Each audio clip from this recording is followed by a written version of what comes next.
Okay, so just a follow-up to the other video. So as you can see there, the mirrors are on the doors, and to fit this wire coming down through, there's the wire just coming down through from the mirror, and there's a small hole.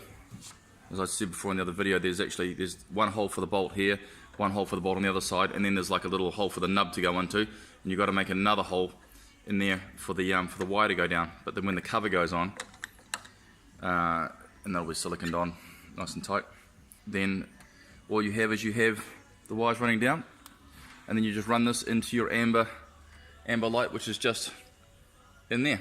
Just take the wheel off, take the wheel arch off, and then just connect it in. So what does it look like after it's all connected? Well, it looks like this.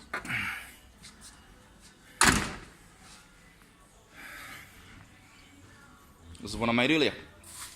So driver's door. So there you go. So those indicators are actually on. So I've got the battery on. So if I whip it off, there we go. Whip the power off it. There you go. Goes out. So if I act it like an indicator.